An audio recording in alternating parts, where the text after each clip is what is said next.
আমাদের তারুণ্যের অহংকার জনতা জনাব তারেক রহমান সাহেব যে ৩১ দফাটি দিয়েছেন, সেই ৩১ দফা প্রত্যেকটা অঞ্চলের পাড়া মহল্লা এবং গ্রামে প্রতিটা মানুষের কাছে পৌঁছে দেওয়ার জন্য আমাদের শ্রদ্ধাভাজন ব্যক্তিত্ব রবিউল ইসলাম মামুন তার দিক নির্দেশনায় আমরা প্রতিটা ইউনিয়নে এই কর্মসূচি পালন করার জন্য পালন করা শুরু করেছি।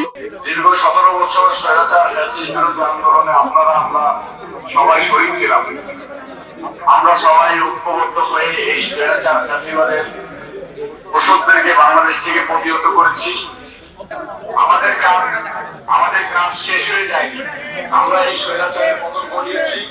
আমরা এই দেশকে স্বাধীনতার ঘোষক শহীদ রাষ্ট্রপতি জিয়াউর রহমান স্বপ্ন দেখেছিলেন এই দেশকে একটা উন্নতিশীল দেশে পরিণত করবেন। সেটা ধারাবাহিকতায় আমরা কাজ করব। আমাদের প্রিয় নেতা বিএনপির ভারপ্রাপ্ত চেয়ারম্যান তারেক রহমান সাহেব যে গণতন্ত্রের জন্য আন্দোলন সংগ্রাম করে যাচ্ছেন, সেই আন্দোলনে আমরা অংশীদার হব। আমরা সকলে মিলে ঐক্যবদ্ধ হয়ে এই দেশকে একটা সুন্দর শস্য শ্যামলা দেশ হিসেবে গড়ে তুলব বলে আমরা সবাই আশাবাদী। এদেরকে কিভাবে ডেভেলপ করা যায়, তাদেরকে কর্মসংস্থানের ব্যবস্থা করে দেওয়া যায়, শিশুদেরকে কিভাবে আমরা খেলার মাঠে আনতে পারি, সেই জিনিসগুলো চিন্তাধারা রেখে আমরা সবাই এগিয়ে যাব। প্রিয় সহযোগিতারা আমার, আমি আপনাদের সন্তান, আপনাদের ভাই, আপনাদের বন্ধু, আপনাদের এলাকার ছেলে। আমি আগাদের আন্দোলন করতেছি। আপনারা